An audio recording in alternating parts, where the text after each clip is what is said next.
this is Saiti Side Vlog. At kung bago ka pa lang sa channel ko, subscribe mo na yan. Pangalawang video ko pa lang to. Kasi bago pa lang ako sa YouTube, bago pa lang akong vlogger. At sana maraming sumuporta, diba?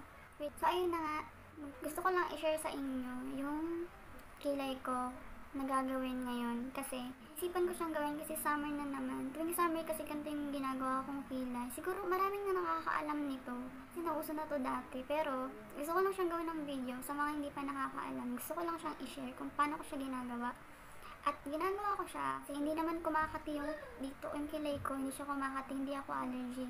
Kung gagawin mo to ng isang beses, naramdaman mong kumati yung kilay mo o naglagas yung buhok mo sa kilay, huwag mo na siyang ulitin. Kasi baka ma-allergy ka. Ako kasi hindi talaga ma-sensitive yung mukha ko, hindi talaga siya sensitive. Kahit anong makeup product pwede kong itry sa mukha ko kasi subok ko na pang pagmumukha ko.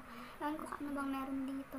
So yun na nga, kasi syempre summer na naman, wala ka ang init ng panahon, tas ang ganda-ganda na makeup mo. Ayaw mo pa namang nabuborsa lahat talaga. Yung kilay, hindi talaga maganda tingnan. Yung fake na nga yung kilay mo, tapos may absent. Alam mo yun, yung pinagpawisan ka, tumulo yung pawis mo dito, tapos may absent na dyan. Pag kuskus mo ng ganyan ng panyo mo, wala na. Tapos, uso na naman ngayon yung swimming. Kasi siya. So, ito na, ayun na nga, mag-start na nga tayo. Ang gagamitin kong product ay, siguro naman marami nang nakakaalam nito. Nabibili to sa mga pharmacy, drugstore, basta mga ganun. Bilihan ng mga pangkulay. Kasi sabihin mo lang blackening shampoo, alam na nila yun. Nagkakahalaga to ng 8 pesos. Ewan ko sa iba kung magkano. Kasi ang bili ko lang dito, 8 pesos lang. Konti lang yung laman niya. Pero hindi naman siya mauubos kaagad. Kasi sobrang konti lang ng product na gagamitin mo. Kasi sobrang tapang nito. As in, maitim talaga siya kapag natagalan siya sa kilay mo. Kaya dapat uurasan mo lang siya. Pag may skin allergy ka, pag alam mo sa sarili mo na may mga problema sa skin, huwag ka na mag-try nito. Kasi marami na rin nagkaroon ng allergy sa kilay nila. At sinisisi nila yung product na to. Hindi naman masamang sisihin, pero alam mo yun, iba-iba kasi tayo ng skin type. Ako okay naman sa akin to. Ginagawa ko naman to dati. Hindi ko mabasa kasi Chinese yung nakasulat. Tapos, concealer, 150 ata bili ko dito sa HBC. Itong brush na pangkilay, brush na para sa concealer. Ito. Tapos, maliit na container. Takip lang to guys. Kinuha ko lang kasi wala akong mapaglagyan eh. Tapos may konti na rin siyang tubig. As in, konting-konti lang guys. Kasi dapat yung product hindi siya malabnaw. Kasi once na malabnaw siya, pwede siyang tumulo at mahirap na siyang tanggalin. Dapat malapot lang siya at magsistick lang siya din sa kilay mo, hindi siya tutulo. Ilalagay ko na siya dito sa tubig, guys. Konting-konti lang yung tubig niyan, as in 3 patak lang ata to. Basta yung magkakasya lang, hindi ko pa to mauubos. Ito na guys, nailagay ko na siya. Haluin mo lang siya. Dapat talaga malapot siya kasi naku, ang hirapan naman tanggalin ito. Huwag mo siyang ididikit sa kamay mo kung hindi mo makontrol na magkalat. Mamit ka ng guwantes. Kahit anong guwantes meron kayo dyan or plastic na lang, balutin mo yung kamay mo kasi tapang talaga yung kulay nito, sobra. So ayun na, ganito dapat yung maging ano niya. Yan, ganyan. Malapot siya. Huwag niyong lalabnawan kasi ang hirap nga nito pag tumulo na. So, gawin na natin ang ating kilay. Una, i-shape muna natin siya ng concealer. Sana ma-perfect ko to. Nako. Hirap pa naman ito kapag 3 days ko sa bago matatanggal. So, ang gagawin nyo guys is i-shape nyo lang siya. Dapat pantay sila. So, dito ko lang siya iyan.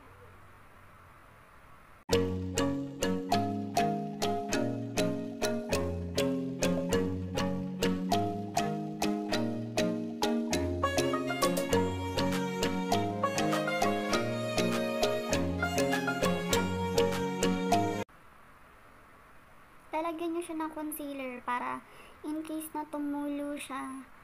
Pag tumulo siya, hindi siya direkta sa balat mo. Pag gagawin mo to, dapat wala kang kahit anong makeup sa mukha.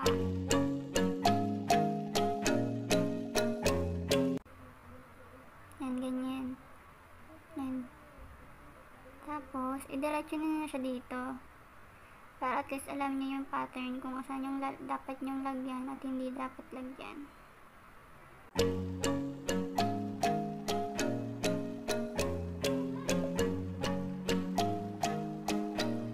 Kasi kung hindi nyo natatanong guys, mahilig talaga ako sa kilay. Talagang, di ba lumabas ako ng walang lipstick, walang pulbo, walang concealer, walang makeup, basta meron akong kilay. Sobrang halaga talaga ng kilay kasi parang yan yung kumukumpleto ng pagmumukha mo. Pag wala kang kilay, parang kang alien. Ayan, dumiretso na siya. Diniretso na siya. Diyan. At dito. Guys. Tsaka yung concealer ko kasi, hindi siya sobrang puti. Natural lang yung kulay niya. Kung anong kulay ng mukha ko, yun lang din. Kung paano ako naglagay ng concealer dun sa una kong video, ganun lang din. May mga nakita kong gumawa nito. Pinuunan nila yung paglalagay ng blackening. Pero, advice ko sa inyo guys, unahin niyo yung concealer kasi sobrang hirap na kapag ka tumulo. Hindi na talaga siya matanggal kaagad.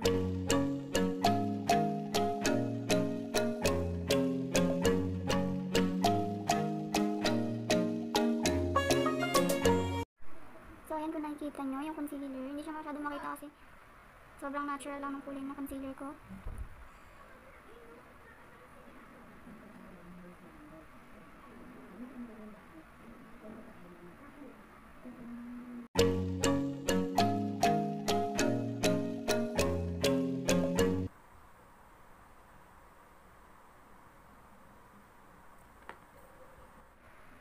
Na-shape ko na kung ano yung mga dapat kong lagyan at sa gitna naman. Dito.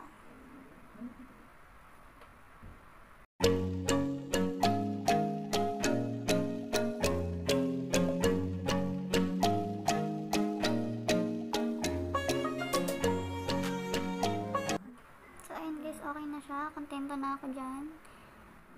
So ito na. Ito na yung best part. Lalagay ko na yung tingnan nyo, kanina kulay green siya. Nung unang lagay ko sa tubig, kulay green siya. Pero nung tumagal na, naging parang brown, dark brown. Tingin ko bagay siya sa mga kulay black din yung buhok. Kagaya ko. Pag brown yung buhok mo, tapos ito yung gagawin mo, hindi bagay. At huwag ka na rin magtangkang mag-try ng mga blondie.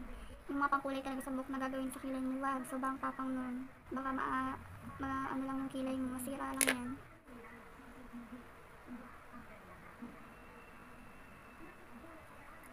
Magsistart ka maglagay sa dulo, wag dito. Kasi parang Angry Birds. Dito muna sa dulo. Yan, dito. Yan.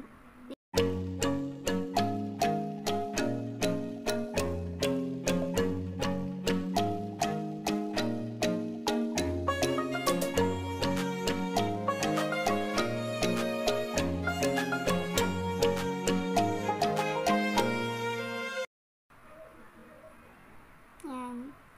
Stop ka na dyan. Huwag mo muna itong lalagyan.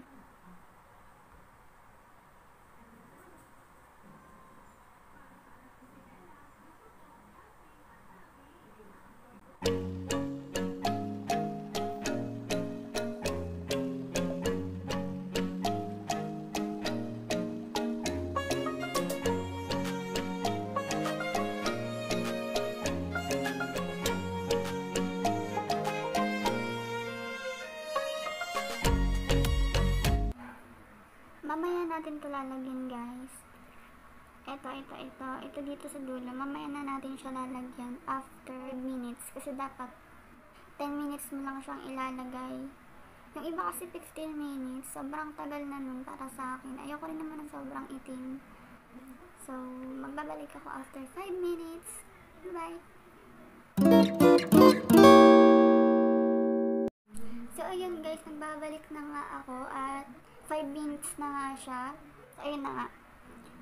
Lalagyan na natin yung dito sa dulo. Huwag nyo na siyang isasaw-saw ulit. Tanggalin nyo na lang siya dyan. Tanggalin nyo na lang. Tapos, meron pa yan. May mga natitira pa yan. Yun ang ilagay nyo. Para hindi makapal dito. Kasi pangit. Pag dito yung kumapal. Diba dyan sa mga dulo na yan. Okay lang yan. So, lalagay ko siya dito. Ayan, may konti pa siya.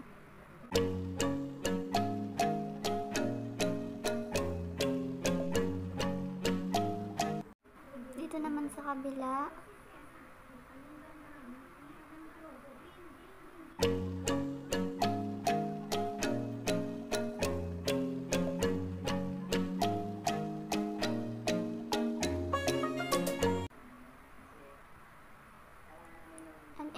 na siya. Orasan ko ulit to ng 5 minutes. So, bali, 10 minutes dito. Ito, 10 minutes na siya. Tapos, ito, 5 minutes lang. Kasi para may ombre effect pa rin siya. Hindi siya mukhang Angry Birds kapag binanlawan ko na. Ngayon, mukha lang siya makapal. O, diba? Mukhang si Betty Lapia. Salamin na lang ko na. At magbabalik ulit ako after 5 minutes.